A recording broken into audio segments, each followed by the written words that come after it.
planning to take on legal action para once and for all matapos na ito, wala nang magiging confused, wala nang lolokohin itong taong to? At siya talaga ko na yung gusto, kaya apparently wala palang identity theft law or case dito sa Pilipinas. So may sinabi sa akin yung lawyer ko na pwedeng isampa sa kanya, kaya lang mga minimal lang na mga kaso, parang after a week kukulong lang tapos na. Parang hassle lang for you. Sabi ko wala bang pwedeng parang ikulong na lang ng isang araw tapos kukurutin ko na lang or sampalin ko hanggang sa mamagayo mukha para di na kami magkamukha. Wala eh. So ang dapat talaga, yung mga tao talagang niloko niya ang mag-file kung anong klase yung panloloko. Sila ang mag-file ng kaso kung anong klase yung ginawa sa kanila. But ang nangyayari nga, eventually, magsusorry lang siya. Yung mga taong niloko, papatawarin, hayaan na lang siya. So, hindi siya humihinto. Kaya ako, lagi yan, for the end time, I'm appealing to the parents. Alam pa, umabot na mon na yung tatay niya, pinuntahan ako, with tears, umiiyak sa akin, napatawarin ko doon yung anak niya. Sabi ko, parang, pagsabihan mo yung anak mo, baka pwede ikulong, di ba? O idalin sa rehab, sa mental, kasi parang may sayad na yung bata. Pero ano ba kasi yung mga distinguishing features na wala siya na meron ka? Para lang sa mga tao out there na baka may lolokohin na naman siya in the future, ano ba talaga yung mga kaibahan nyo? Alam mo, to be honest, slightly na-offend ako sa mga taong naloloko niya. Kasi naniniwala talagang siya, ako. Tinitingnan ko ang common lang sa amin, mata. Mas mataba ang mukha niya, alam ko, mas maputi yan sa akin. Tsaka tinan mo naman yung ilong, parang nasobrahan medyo sarat yung ilong niya. Tsaka yung labi niya. Yung pisngi masyadong bilog. Even your voice is not the same. Oo, mas garalgal yata sa akin. Ito daw si Kenneth Dairit, parang binabago niya yung boses niya. Ginagawa niya talagang husky or garalgal para mapaniwalang ako. Tsaka pati yung mga damit ko ginagaya. At tsaka napansin ko, meron siyang triple chin. Ako, double lang yata.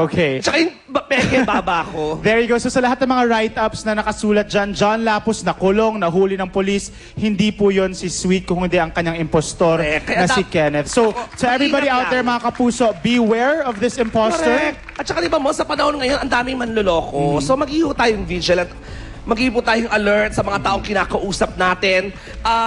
Yung mga lugar na pinupuntahan ni Kenneth Dairit, I don't really go to that places. Hindi po ako nagmamanage ng alaga at wala po akong balak mag-manage. Ako po mismo, dalawa po ang nagmamanage sa akin. So, maingat po. Manood lang po kayo dito sa GMA. I have 2 shows here, Showbiz Central, every Sunday, and Show Me the Money mamayang gabi. So, medyo updated kayo sa look ko. So, alam nila yung latest hairstyle and trends. Thank you so much, Sa mga niloko, I'm very sorry. Nagsisimpatya po ako sa inyo. If I were you, pursue nyo po yung case, kasuhan nyo po siya ng bonggang-bongga para makulong na po yan. Alright, there you go. Thank you so much, Sweet. And mga kapuso, speaking of lookalikes, marami talaga mga kamukha ang mga artista out there. Kaya naman, sinimulan na rin naming hanapin ng Showbiz Central ang mga kapuso nating may celebrity appeal din. Itag nyo na ang lahat ng mga friends nyo at siguradong like nyo ang world premiere ng Fesmook. What's that? Watch this. Gustong mag-artista at isa sa mga paraan para maging instant celebrity ka ay ang maging kamukha nila. Kaya naman kami dito sa Showbiz Central, sisimulang halugugin ang lahat ng sulok ng Pilipinas para hanapin ang mga kapuso nating kamukha ng idols nila. This is Fesmook. At sa unang araw pa lang, nagpasikat na agad ang lookalikes. Ang tanong lang, malike naman kaya sila ng mga etcha Sarang Frogs? Ako si Casey. Ang ka-Facebook ko ay si Iwamoto. Tignan mo pa lang, katawan pa lang, talong-talo na. Ay! I like! Ako si Juliet. Ang ka-Facebook ko ay si Jinky Orda. Sa hair pa lang, jinky-jinky na. Golden Jinky! Jinky! Jinky! Ako si Bin Salas. Ang ka-Facebook ko ay si Jules Ledesma. Ka-Facebook mo si Jules? Bagay tayo! Kasi ka-Facebook ko si Asunta! Ako po si Buboy. Ang ka-Facebook ko ay si Direk Ramsey. Sa katawan pa lang, kitang-kita na. Saan? Saan?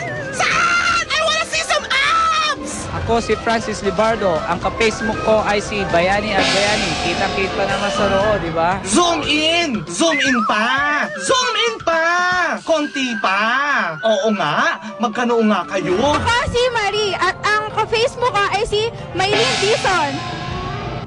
Ay, Josera! Ako ang Facebook mo, te! Ako si Pinoy Montijo. Ka-Facebook ko si Manny Pacquiao. Tingnan mo naman. Lookalike na lookalike. Gwapo ka lang konti kay Manny Pacquiao. Kuya! Huwag kang ganyan! Baka masama ka ni Manny! Pero in fairness naman, kamukha niya si Manny after 12 rounds ng boxing. Ikaw ko puso, sino ang ka-Facebook mo? We suggest you let us know. Dahil malay mo ikaw na magkaroon ng chance makita in person ang original celebrity Fez na kamukha mo. Ipadala lang ang inyong mga pictures kung saan ka-Fez na ka-Fez mo ang ka-Facebook mo. Showbiz Central at gmanetwork.com. We'll be waiting for you dito sa Facebook. Doc Manny, live na live. May buwelta sa mga intrigang lumabas matapos ang on-cam interview na to ni Dr. Pai. Bayaan mo na mag-isip yung mga gustong manira. Rocco Nacino, live na live. Enzo Pineda, live na live. Friends na ba sila matapos ang Starstruck 5 Final Judgment? Susunod na ang detalyadong report tungkol sa pagdadalang tao raw ni Judy Ann Santos. At oo naman, isang malaking good news ito.